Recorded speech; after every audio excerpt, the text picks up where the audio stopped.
I had this surreal experience recently. I was in Palo Alto, sitting down with a venture capitalist who was, well, he was practically vibrating with adrenaline. That sounds about right for Palo Alto. Really was. And he wasn't talking about the usual things, software, UIs, user acquisition. He was talking about land.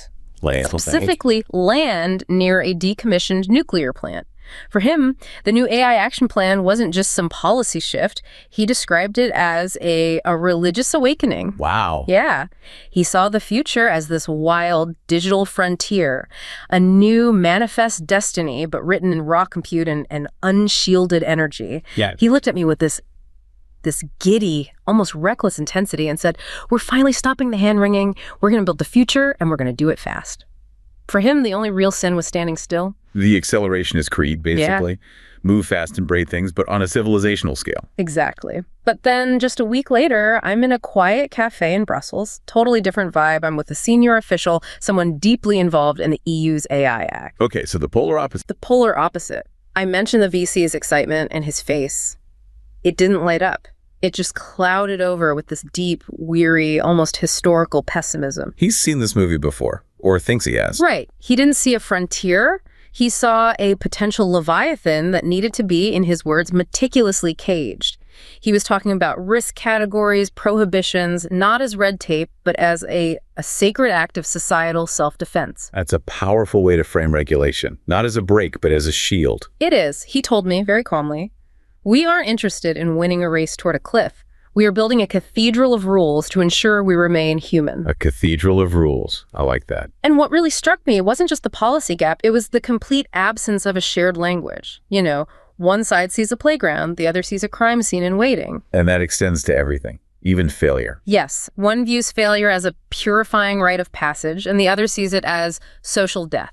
It felt less like a diplomatic rift and more like a biological speciation event. Two parts of the same civilization evolving into completely different organisms. Exactly. And as 2025 closes, the Atlantic, it doesn't just feel like an ocean anymore. It feels like this widening moat between an adolescent power obsessed with conquest and an aging one focused on palliative care. And it really makes you ask, if we can't even agree on what progress looks like anymore, can we still call ourselves the West? So that's what we need to unpack today. This is our mission for this deep dive, to really get to the bottom of this great divergence. We're going to be looking at the philosophical split, the deep sociological roots of American expansionism versus European trauma, and of course, the economic attitudes that are driving us down these fundamentally different evolutionary paths. That opening story you told, the VC versus the official, it's the perfect frame, because this isn't about terrorists anymore, is it? It's not about defense spending. It's about... Well, it's about the fundamental structure of reality itself. Right. And when you look at the actual policies, it feels like we're watching two different timelines play out at the same time. We absolutely are. On the one hand, in the U.S., you have the AI action plan being signed into law. It is a masterclass in radical deregulation. Yeah. Minimal guardrails. The whole point is to get out of the way. The entire structure is designed to do just that, to facilitate rapid, unconstrained deployment of AI. The message from the government is crystal clear. We will not be the handbrake on innovation. And then across the Atlantic, you have the EU's AI Act coming into full force. The complete countermove. It's this vast, intricate, almost Byzantine piece of legislation. It sets up risk categories. It has outright prohibitions on certain uses, strict transparency requirements. It's a stunning contrast. And the timing is uncanny. It's happening right as AI is shifting from being a lab experiment to being the foundational technology of our society. Which is why this is being called the metaphysical collision. It's not a simple policy disagreement you can smooth over with a bit of diplomacy. It's deeper than that. A metaphysical collision. So, for the U.S., the future is what? Just a land grab? Yeah. Open territory. Precisely. It's a frontier to be conquered at any cost. That's the language being used. It's driven by this adolescent, almost rebellious expansionist impulse. A belief that speed is its own form of safety. And that any delay, any hesitation means losing the race. There's this fundamental, almost religious belief that innovation will solve more problems than it creates. Whereas Europe sees itself in a phase of, what was the term, civilizational senescence. That's a really heavy phrase. It's incredibly heavy. Senescence, aging, decline. Europe's focus has shifted to what's being called palliative care. So not growth, but maintenance. Meticulous maintenance of the existing social order. preserving stability. And this is the critical part, mitigating existential risk at all costs. They're not trying to win the race to AGI. They're trying to make sure the race itself doesn't destroy the social and political fabric they've spent 75 years building since the wars. So it all comes down to what you believe history is. Is it an upward curve, or is it a tragedy you're always trying to avoid repeating? That's the heart of the divergence right there. Let's dig into that philosophical bedrock then. This deep European emphasis on caution, the precautionary principle. Where does that historical fuel come from? It comes from a place of what we have to call historical pessimism. And it was absolutely forged in the ruins of the 20th century. I mean, you have to look at the map. This is a continent where borders have shifted violently, where ideologies have risen and shattered entire societies. And where technology was the primary instrument of that destruction. Right. Technology was never an abstract good. It was tanks and gas and bombers and eventually the train schedules that led to the death camps.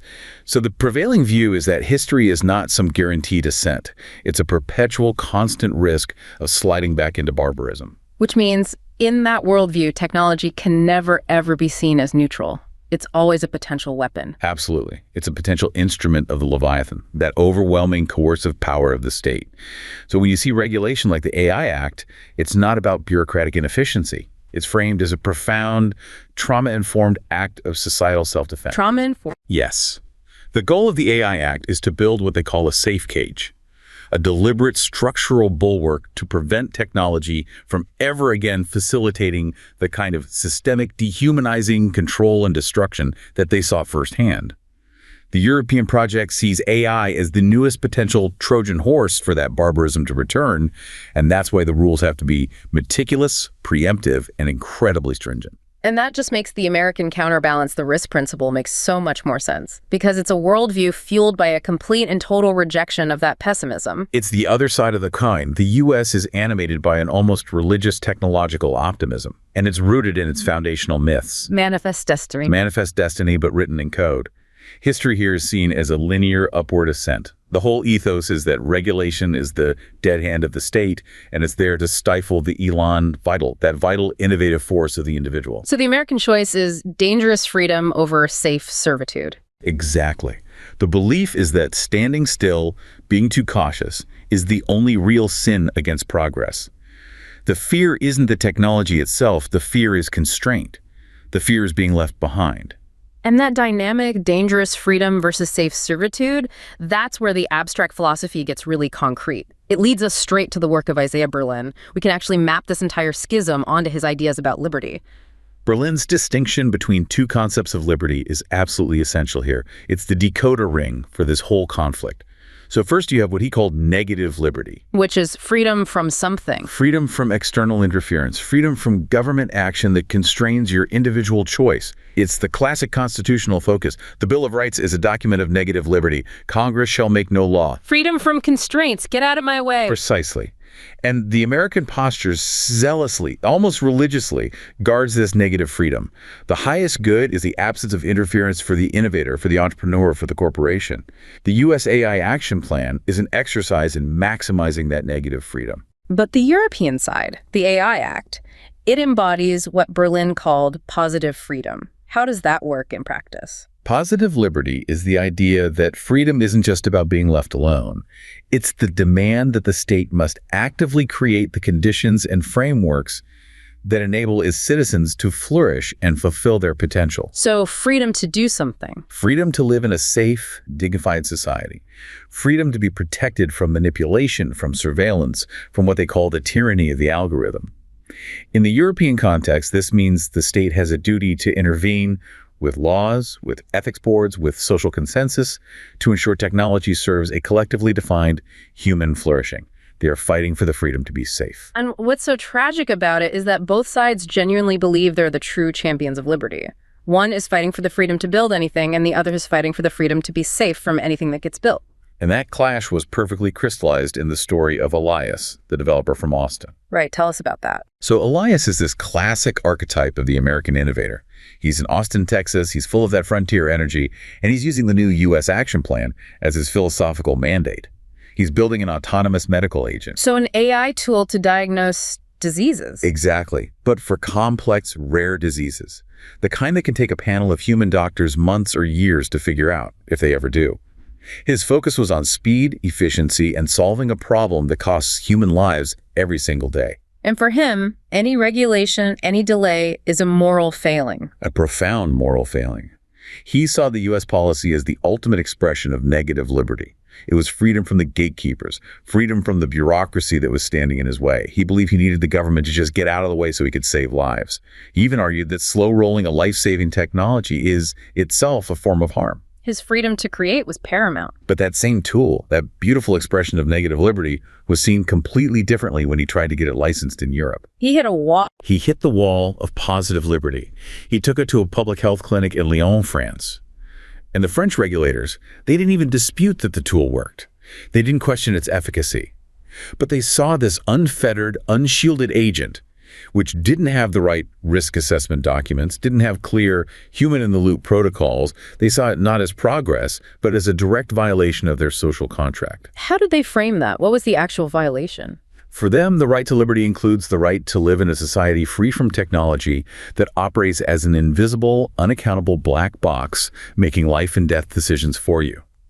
Elias's agent, in their view, threatened the positive liberty of their citizens, their right to autonomy and dignity within their healthcare system. So their entire regulatory framework is a shield. It's a shield. It demands comprehensive risk management, public accountability, and proof that the technology will remain a digital servant and never become an unseen master. They essentially looked at Elias and said, your freedom to innovate does not, and will never, supersede our citizens' freedom to be safe. What a tragic standoff. And you can see how that philosophical rift just immediately translates into how each side physically and digitally carves up the world. It's amazing how this deep difference in political theory results in these diverging geopolitical strategies. It really does. And this is where we move from the philosophy to the sociology of it all. The psychology of space. The American side, driven by that negative liberty and tech optimism, sees the entire digital realm as a digital wilderness. The frontier is always open if you're just brave enough to go claim it. That's the mindset. And the current U.S. strategic pivot, this frantic scramble by the tech giants and VCs like the guy you met in Palo Alto to secure cheap energy and massive amounts of compute power, it's driven by this primal desire to own the fundamental physical resources of the AI age. Energy, cooling, server space, that's the new land, water, and ore. It's the physical manifestation of manifest destiny. The pioneers needed fertile soil and rivers.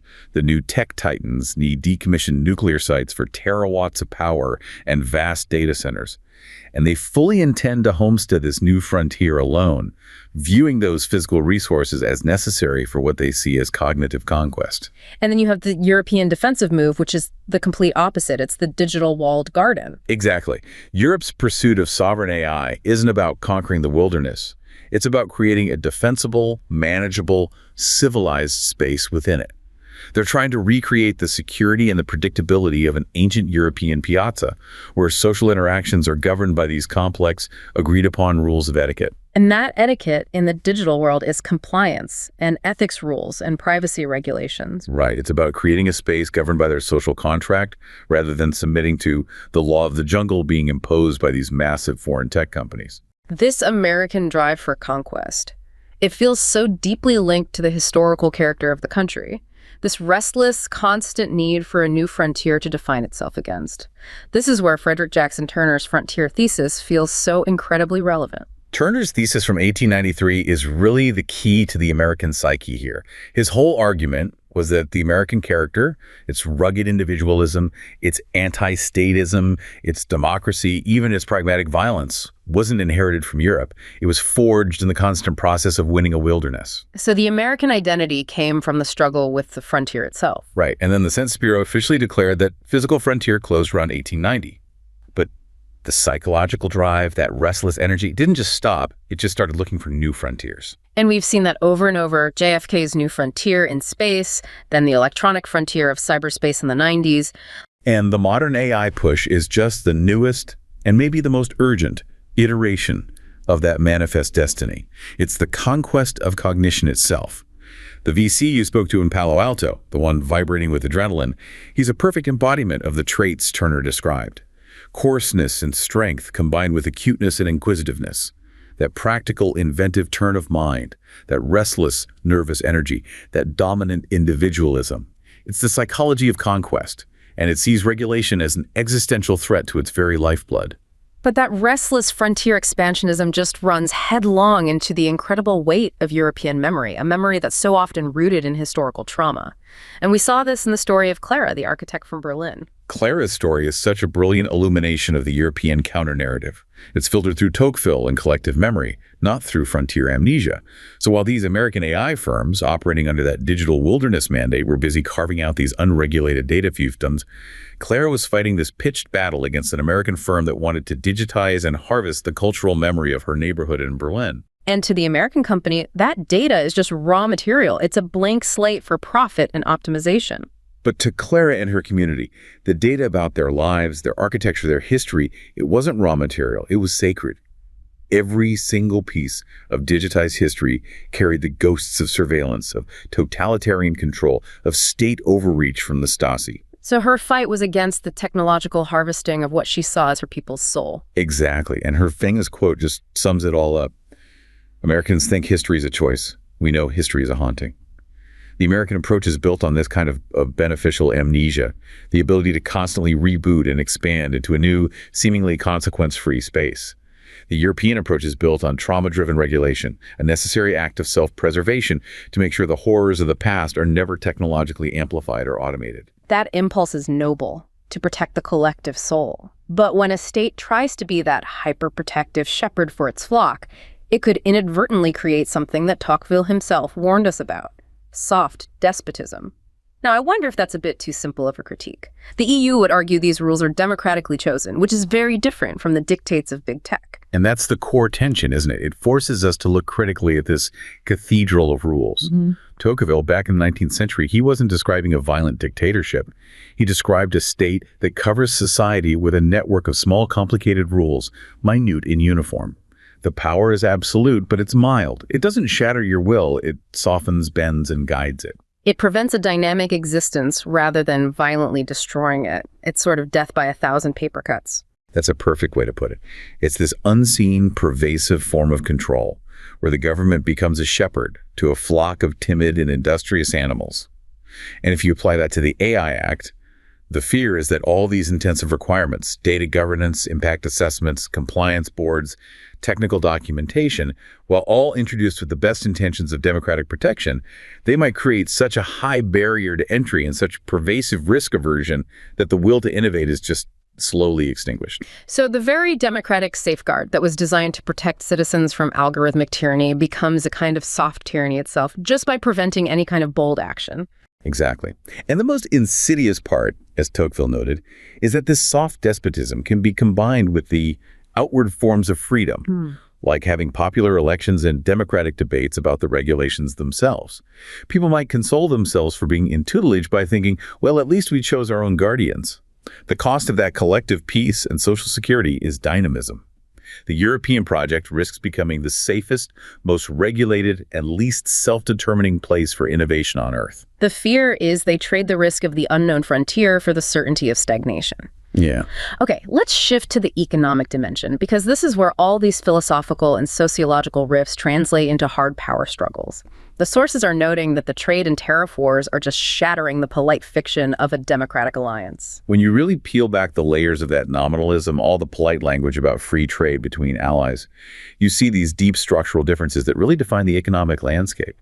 And the U.S. economic model is moving rapidly towards what analysts are now calling neo-feudal economic estates. Neo-feudalism. That sounds a little sensational, but how does it actually manifest in a place like Silicon Valley? It fits the description perfectly. AI development in the U.S. is dominated by these vast, self-sufficient domains. You've got Amazon, Google, Microsoft, OpenAI. They're the new lords of the manor. But They control the foundational resources, the cloud infrastructure, the top talent, and increasingly, they set the rules for their own ecosystems. The AI Action Plan essentially gives them free rein, cementing their power as these autonomous economic estates. And their priority is just ruthless efficiency and conquering that digital frontier. Right, and they dictate terms to smaller players and even in some cases to the state itself. And Europe's response has to be equally structural and, again, fundamentally defensive. So what's their model? Their model is the defense of the organic Gemeinschaft, the community, the social market economy. The entire EU architecture, from GDPR all the way to the AI Act, is structured to preserve their internal bonds and their social model against external disruption, specifically against the unchecked incursions of those American neo-feudal states. Their economic posture, all their compliance requirements, they're intentionally designed to make it incredibly difficult for U.S. big tech to dominate their digital life without first conforming to the community's established ethical and social standards. It is self-preservation over market expansion. Which brings us to the question that you hear all the time in global business circles, both cynically and genuinely. Why does Europe struggle so much to produce its own generative AI titans, its own open AI? They have the talent, so why not the explosive growth? And the answer is deeply cultural. It's rooted in these completely antithetical attitudes toward risk and failure, and it relates directly to whether you're operating in a neo-feudal estate or a Gemeinschaft. In the United States, you have what we can call redemption economics. Redemption, like in a spiritual sense. Yeah. That's the cultural residue, yes.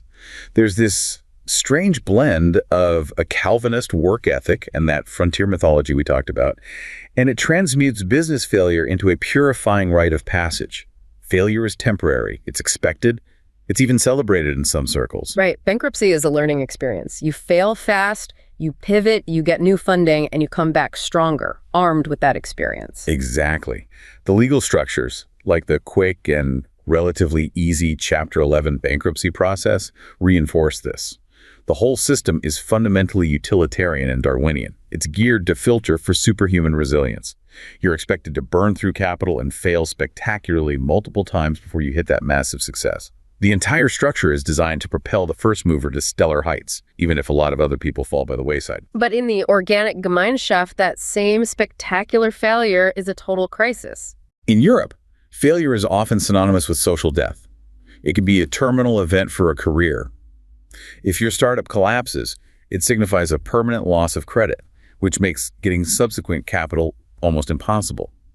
But more importantly, it means a profound, permanent loss of status and class position within a much more rigid social hierarchy. So the entire system is designed to institutionalize risk aversion. The cultural model prioritizes protecting the last citizen from a catastrophic fall.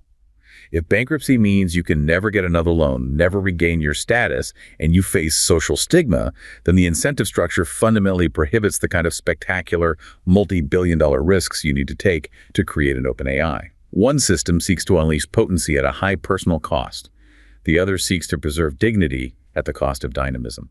And that's why it feels so much like a civilizational split. It's not just policy. It really feels like a biological speciation event, a fundamental split in the civilization's whole conception of what human destiny is supposed to be. It's not just about policy anymore. It's a deep disagreement about what the future should even look like. The biological metaphor is just unavoidable at this point. It's a mitosis, yeah. The two halves of the West are evolving into different species with mutually incompatible directives for survival and progress.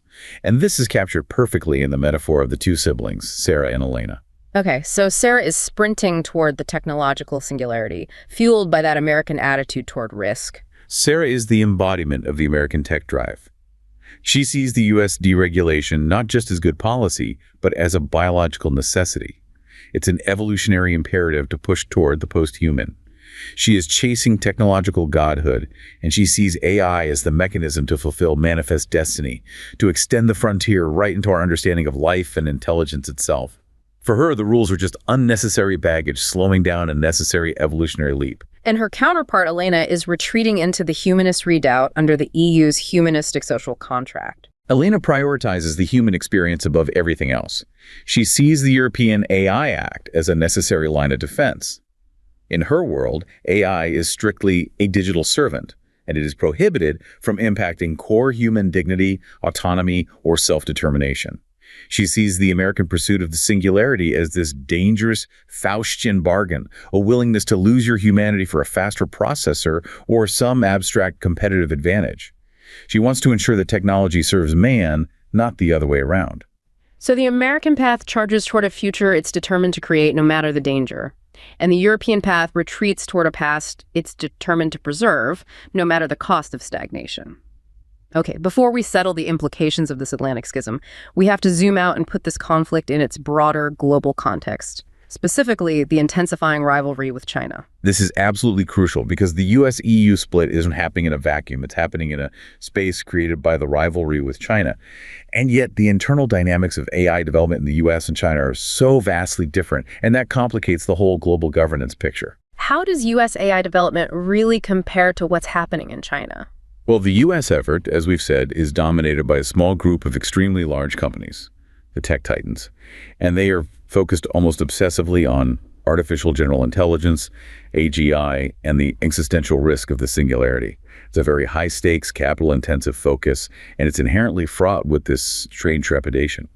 You hear the leaders talking about building bunkers and planning to colonize Mars. It's this bizarre mix of conquest rhetoric tempered by the fear that you'll be annihilated by the very thing you're trying to conquer. Exactly. Now, you contrast that with China's approach. While the overarching strategy is, of course, centrally controlled by the CCP, the actual execution involves hundreds of small and medium-sized companies. And they are focused on immediate, tangible, embodied AI. So not AGI, but things you can use right now. Things you can use right now. Robotics, manufacturing applications, supply chain optimization, and generating immediate, measurable revenue. AGI is not the central driving force of party policy or most of the investment decisions. Utility and control are. That distinction, AGI versus embodied utility, is critical. And the governance contrast is maybe the most telling part of this, especially given the EU's obsession with rules. The governance contrast is astonishing.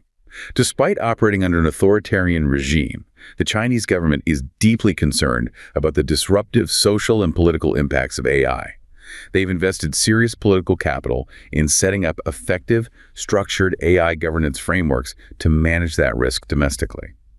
And what's more striking, Chinese leaders have shown a willingness to be open and to share the lessons they've learned about governance internationally. And the U.S. response to any kind of international governance effort has been? Outright hostility, basically. The U.S. government, under the recent administration, has favored minimal regulation and has actively worked to dismantle international governance efforts. The then-president's AI action plan specifically chastised international AI governance attempts as being inherently anti-American obstructions to the singular pursuit of AGI superiority. And that posture is a result of the tech titans getting what they want, which is free rein. It's a pure expression of negative liberty, just applied at a global scale. So what you have is the U.S. aggressively fighting regulation at home and pressuring its allies to weaken theirs, while its primary global rival is, paradoxically, more structured in its domestic governance and more open to sharing those lessons. That just seems like a recipe for global instability. It absolutely is. This aggressive national economic competition narrative, combined with a disregard for the international institutions that have historically preserved peace, it just dramatically increases the risk of conflict between the world's two largest economies. The historical lessons from the post-WWII era, like the establishment of GATT, suggest that you need mutual respect for international principles to limit the zero-sum competition and preserve peace. The U.S., in prioritizing its unfettered development, is actively undermining the cooperative framework that the EU is so desperately trying to preserve. Let's pull back now to the domestic U.S. context and look at the flip side of that negative liberty impulse.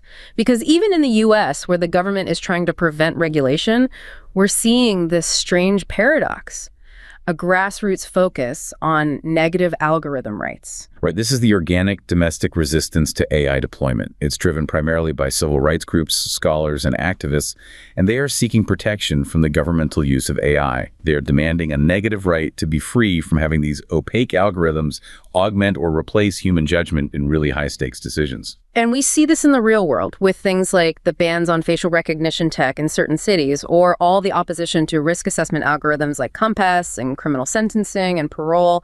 And the concerns are deeply legitimate. There's a lack of transparency in the black box, a lack of accountability when the algorithms get it wrong, and the well-documented potential for them to reinforce historical biases because the AI is just identifying patterns in flawed historical data. Critics rightly point to cases like the Houston School District, where teachers successfully challenged the algorithm used to grade their performance. Or the ACLU research showing facial recognition systems disproportionately misclassifying people of color. The instinct is to distrust what you can't see or challenge. But here's the profound paradox. This negative rights focus, which is motivated by the desire to protect human liberty, may actually be perpetuating greater harms by freezing the development of tools that could correct for human error. And that is a crucial, often overlooked realization. The human alternative to AI is far from being a gold standard. Human decision-making is just rife with implicit biases, cognitive limitations, emotional inconsistencies that are often much harder to identify and get rid of than algorithmic bias. Right. Think about the criminal justice system. Eyewitness testimony is a leading cause of wrongful convictions. Human memory is demonstrably flawed. In immigration adjudication, there were studies showing that judges had these wildly inconsistent asylum denial rates based on totally irrelevant factors, like whether they just had lunch or what the weather was like that day. So the decision to not use a potentially biased algorithm means you are defaulting to a demonstrably biased human system. The negative rights focus, while noble in its concept, slows development and leaves these flawed systems in place, which potentially causes more injustice overall. It forces us to ask a really difficult question. If an algorithm can reduce the error rate in sentencing from, say, 20% down to 5%, but we reject it because we demand 100% transparency and zero bias, are we ethically responsible for the continued errors caused by the human alternative? And this leads to this radical idea that, in the future, we might actually acquire a positive right to governmental use of algorithmic tools that demonstrably overcome human limitations. That is a huge shift. Moving from resisting a technology to legally demanding it. Is there any historical precedent for that kind of societal transformation, for a distrusted technology to become accepted? Absolutely. History gives us a really powerful roadmap for how complex, initially distrusted technologies move from being controversial to being accepted and even required. The best example is probably DNA analysis in the criminal justice system. Right. DNA analysis was the ultimate black box when it was first introduced back in the late 1980s. Exactly. When DNA was first introduced as a forensic tool, it immediately became the subject of these bitter legal and scientific disputes. Defense lawyers constantly challenged its reliability. They argued that the lab procedures were inconsistent, the statistical methods were opaque, and that it threatened constitutional rights because it was just too complex for a lay jury to properly interpret. Courts in the early 90s were constantly wrestling with whether it was even admissible as evidence. But that resistance obviously changed over time. It did, but, and this is the crucial part, it only changed through rigorous standardization and validation. Laboratories implemented standardized protocols, interpretation methods were peer-reviewed, and error rates became quantifiable. And once it became the gold standard for objectivity, the legal posture shifted completely. Today, there are statutes in all 50 U.S. states that grant convicted individuals a positive right to request post-conviction DNA testing if certain conditions are met. A complete 180-degree turn from being resisted as esoteric to being legally demanded by those seeking justice. And we see a similar trajectory with more mundane, ubiquitous technologies like the breathalyzer and radar speed detection. They were once controversial, yet now they're often the entire basis of a conviction. I didn't realize the breathalyzer was controversial. Oh, yes.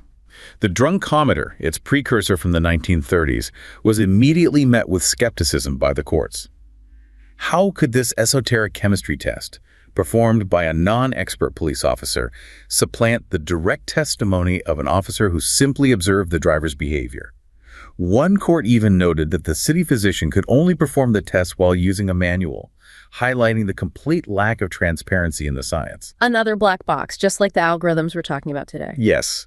But as the technology improved and became more standardized, leading to the modern breathalyzer, acceptance grew exponentially. Within decades, courts shifted from requiring expert testimony to admit the results to actually validating jury instructions that declared a presumption of guilt based on the test results alone. It moved from highly specialized evidence to accepted fact. And the radar analogy is striking too, especially with the current opposition to things like automated traffic cameras. In the 1950s, when traffic radar was new, it generated what was called considerable sound and fury. Motorist groups were worried about harassment. Lawyers argued about the physics and accuracy.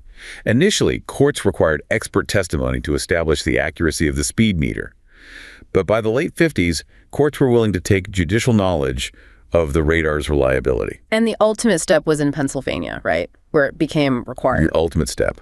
After they enacted statutory standards, the courts in Pennsylvania held that radar devices were required to prove speeding violations. Officer testimony based on pacing was no longer sufficient. Wait, so the citizen actually gained a right to technical proof over human testimony? Exactly. The citizen gained a positive right to objective technical proof over subjective human testimony. That path from being resisted as a threat to liberty to being legally required as a guarantor of fairness, that is the necessary model for AI. The current negative rights orientation is therefore temporary. And to achieve that acceptance, AI has to follow a similar four-step framework of trust building. Okay, let's detail those 4 steps required for AI to move from being resisted to being demanded. First up, we need standardization. Standardization is the foundation. It provides the common, transparent language that's necessary for trust. This means establishing widely accepted, repeatable, documented standards for analysis, interpretation, and reporting, much like what was eventually required for DNA labs. The EU's AI Act is actually a strong example of how to mandate this, requiring risk management systems, specific data governance, robust technical documentation, and automatic logging of events.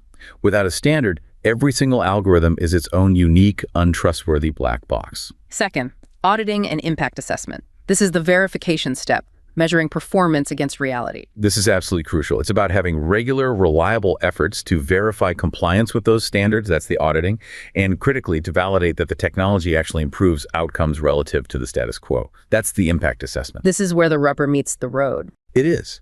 It means testing the algorithm to understand its error rates, analyzing the distribution of those errors across different demographic groups to prevent bias, and fundamentally questioning the assumptions that are baked into the model.